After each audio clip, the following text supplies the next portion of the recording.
When I was in the world of New Age spirituality, I subscribed to this idea, this belief that if something didn't fit my vibe, I just needed to cut it out of my life and move on. I was really subscribed to like this good vibes only idea.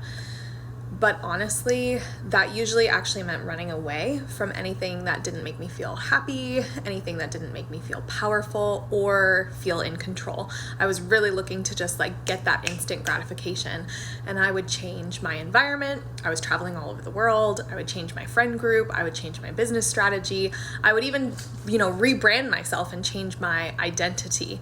You've probably seen this in New Age spirituality where people tend to like change their names, their whole persona, their whole identity. And for me, every few months, I felt like I needed this like reset to realign with my highest self. But every time that I made that change, inevitably the emptiness would start to creep back in. No matter how many highs I got from chasing these good vibes, I couldn't actually find that real deep peace that I was looking for.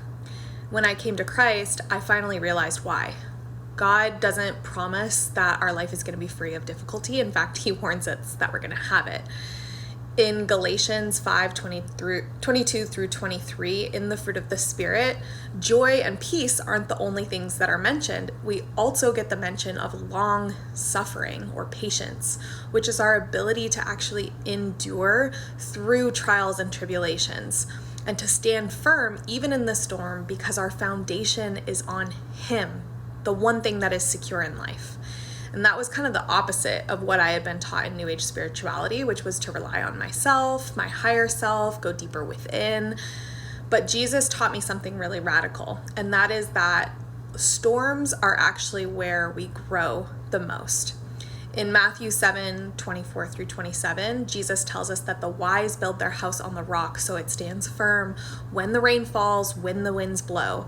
And that's the difference between the peace of Christ and this kind of fleeting good vibes feeling that I was chasing when I was in New Age spirituality. Because good vibes are dependent on our circumstances, a good environment, the right people, carefully curated senses of a positive mindset.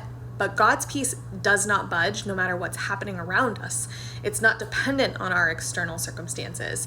If money gets hard, if relationships are messy, it doesn't matter because we're standing on Christ. And the world can shake around us, but we are unshaken. And here's kind of the irony of like good vibes only culture. It actually had me running away from my growth because I was running away from the storm. I'd see something I didn't like in my life, and instead of facing it, I would change everything. I would change my job, my relationship, my brand, even my name. But now, instead of trying to escape everything that's uncomfortable, I can face it, knowing that God is shaping me through it.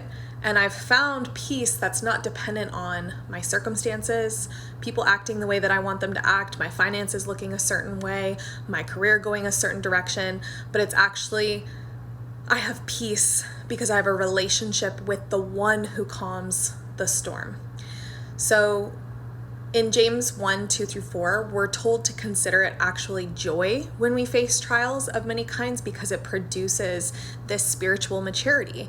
And that spiritual maturity isn't about having a good vibe all the time. It's actually about God making us resilient, rooted, and capable of enduring whatever comes our way. So if that is something you're currently developing within yourself and you're looking for a community of people who are going through it with you and who are getting into the Word of God so that we can create this unshakableness in a world that is very chaotic, that we have no control over, then I highly recommend coming and hanging out with us inside the Bold Belief Society free Bible study group. If you let me know below, I'll make sure that I get you those details to come and join us. Our next Bible study is coming up on the 21st of November, and I would love to have you there.